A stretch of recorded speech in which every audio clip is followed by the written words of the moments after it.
Do nuclear bombs exist? Your immediate answer is yes. But how do you know? During the mid-20th century, television and movie watchers were bombarded with imagery of what was purported to be atomic test footage. But what were they really watching? They couldn't rewind a videotape or rescan through a video on their computer. So what option did they have but to accept these images at their face value? Now we have opportunity to scrutinize these images to see if they hold up to analysis.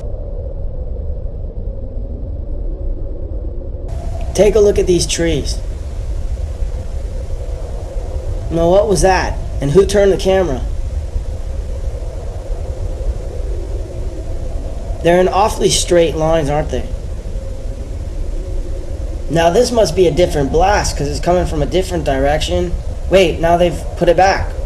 But those are the same trees we saw in the first clip, aren't they? And now this.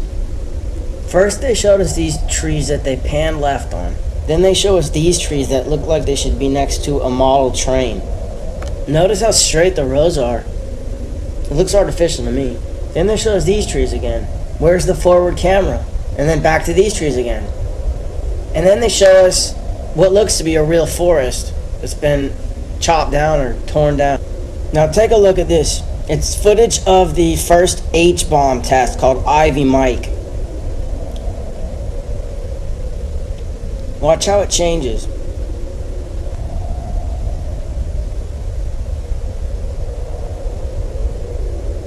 That's a composite. Then it morphs into this. It looks like a completely separate explosion. Now take a look at the frame before the explosion and then the one after. These frames were cut together. Why? Then this frame was cut to this, which looks like the sun to me. It looks like they're zooming in on the sun. Maybe a composite because the clouds aren't moving. Then they introduced some sort of liquid. It looks like a laboratory concoction in composite with the sun. Next is Operation Dominic Fireballs in the Yukon. What does that look like to you? Watch it again. It's the sun. Now here's Operation Greenhouse. These guys are getting all ready to see what looks to be the sun again. The sun seems to start to expand. Maybe it's being zoomed in on. They worship the sun after all, Lucifer. So why wouldn't they use him as their greatest weapon?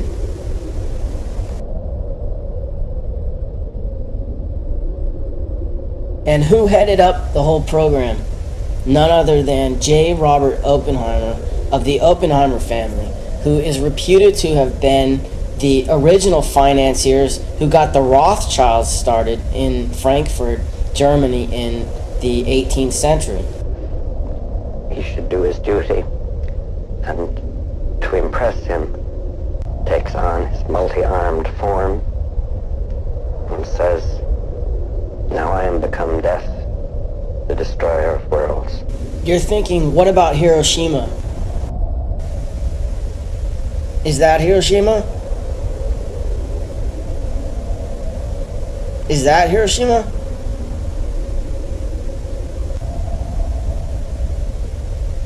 That looks like Hiroshima, but it looks like it's been carpet bombed. Check out this image of Rotterdam. Was that a nuclear bomb? Now compare it to this image of Hiroshima. Actually, this isn't Hiroshima, it's Tokyo after firebombing in 1945. If you accept that FDR might have had foreknowledge of the bombing at Pearl Harbor, maybe you might want to leave room for the possibility that his propaganda machine might have created the myth of atomic bombs. There's no question that the powers that be have ballistics with tremendous explosive capacity. But this shot, for example, could easily be high-volume dynamite. And what are we looking at here?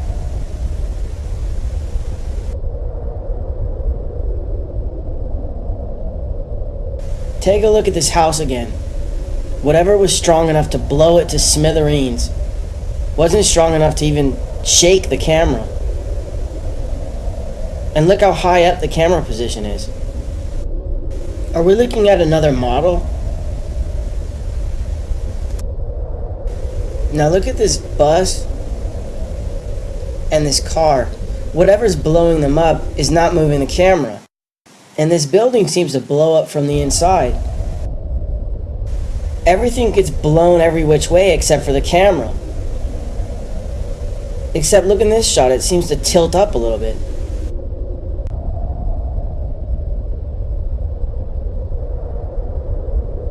Now this is one of my favorites. Watch the two guys behind the glass. Who's filming them? Isn't he being exposed to all that rocket fuel?